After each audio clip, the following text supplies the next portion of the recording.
Rack and Ruin.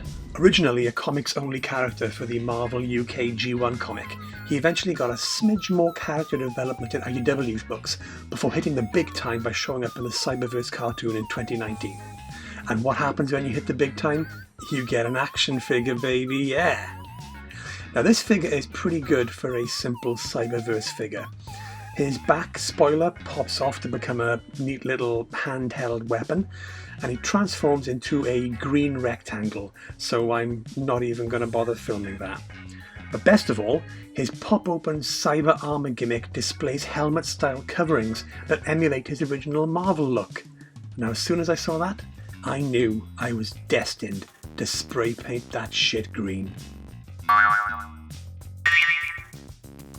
The UK Comics Rack and Ruin had a hammer and an anvil instead of hands, which must utterly suck, but I felt obliged to add those to this figure too. So I repurposed a Siege Smashdown figure for the hammer, and I built an anvil out of Lego. Luckily, Technic Lego fits into 5mm handholds quite easily. I could have glued them all together, but I didn't bother, it felt pretty solid.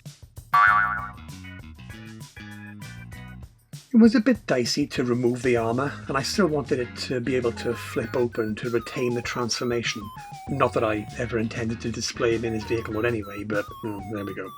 So I opted to just mask and tape him up completely, bar the armour. A bit fiddly, but not too much trouble at the end of the day. So I do need to get some slightly stickier tape though, because this stuff's rubbish.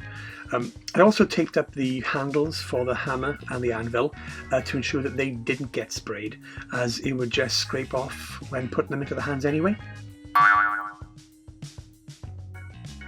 After all that lovely masking, it was spray time! Easy peasy.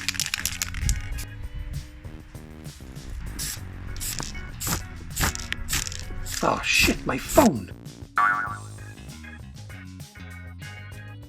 Okay, so far so good. The green spray paint is quite in line with his early comic appearances, but I don't want to cover the entire figure in that colour, as it would look a bit bland and it would hinder the transformation that I'm never going to use.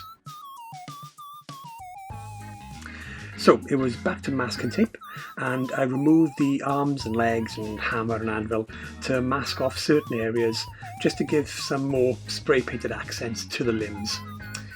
They were a bit fiddly to cover, especially the moulded in arm guns, but it worked kind of well. The legs on this figure are quite loose too, so I wadded up some paper and stuffed it in the hip sockets to add some friction to the ball joints. And once that was done, it was time to hit the spray again. Ah, shit, my replacement phone! And there we are. The classic Wreckers hammer guy, looking nice and modern, but with a hint of nostalgia sprinkled in there. Total badass.